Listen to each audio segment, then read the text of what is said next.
एक दूर दराज सल्तनत में एक इंसाफ पसंद और अक्लमंद बादशाह हुकूमत करता था। इसकी रियाया खुशहाल थी और इसकी दानिशमंदी के गिन गाती थी। लेकिन इस सल्तनत में एक मसला था, एक चालाक और माहिर चोर जिसका नाम जफर था। जफर अपनी फिरती और जहानत की वजह से मशहूर था और उसने कभी पकड़े जाने की परवाह नहीं की। बादशाह को जफर की चोरी की खबर मिली तो वो परेशान हुआ। वो जानता था कि जफर को पकड़ना आसान नहीं होगा। उसने अपने वज़रा से मशवरा किया, लेकिन कोई भी जफर को पकड़ने का मंसूबा न बना सका। आखिरकार बादशाह ने खुद जफर को पकड़ने का फैसला किया। बादशाह ने अपने सिपाहियों को हुक्म दिया कि वो शहर में गश्त बढ़ा दें और हर मशकूक शख्स पर नजर रखें। इसने खुद भी रातों को भेस बदलकर शहर का चक्कर लगाना शुरू कर दिया।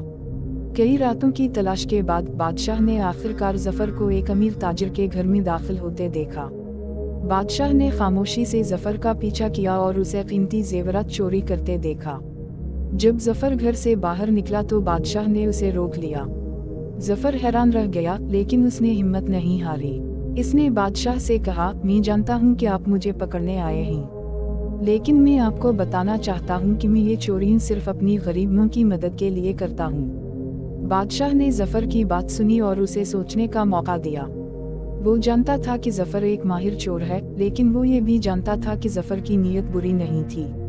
बादशाह ने जफर से कहा, मैं तुम्हें मुआफ कर दूंगा, लेकिन तुम्हें वादा करना होगा कि तुम आइंदा कभी चोरी नहीं करोगे। जफर ने बादशाह से वादा किया कि वो कभी चोरी नहीं करेगा। बादशाह ने इसे मुआफ कर दिया और उसे अपनी सल्तनत में रहने की इजाज़त दे दी। जफर ने अपना वादा निभाया और एक ईमानदार जिंदगी गुजारी। इसने अपनी महारतों को अच्छे कामों में इस्तेमाल किया और जल्द ही बादशाह का काबिल एतिमाद मुशीर बन गया। कुछ साल बाद एक पड़ोसी सल्तनत ने बादशाह की सल्तनत पर हमला कर दिया। बादशाह की फौज छोटी थी और वो जानता था कि वो जंग नहीं जीत सकता। इसने जफर से मदद मांगी। जफर ने बादशाह की मदद करने का फैसला किया।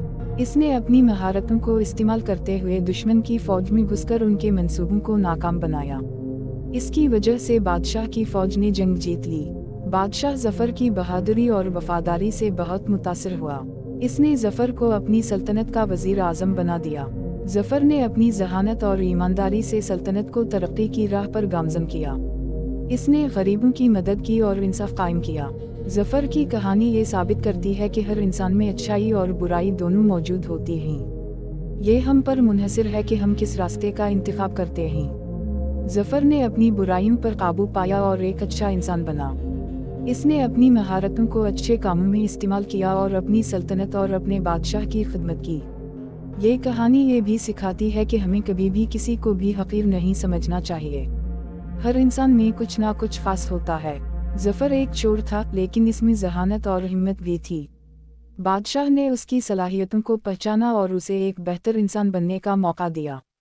ये कहानी हमें ये भी याद दिलाती है कि माफ़ी और रहमदिली इंसानियत के अहम तरीन औसाफ हैं। बादशाह ने जफर को मुआफ़ कर दिया और उसे एक नया मौका दिया। इसकी वजह से जफर एक अच्छा इंसान बना और अपनी सल्तनत की खिदमत की। इस कहानी का इख्तिताम इस बात पर होता है कि जफर ने अपनी ज़िंदगी में बहुत से अच्छे काम किए और एक मिसाली इंसान बना। उसकी कहानी आज भी लोगों को अच्छाई और ईमानदारी की राह पर चलने की तरगीब देती है।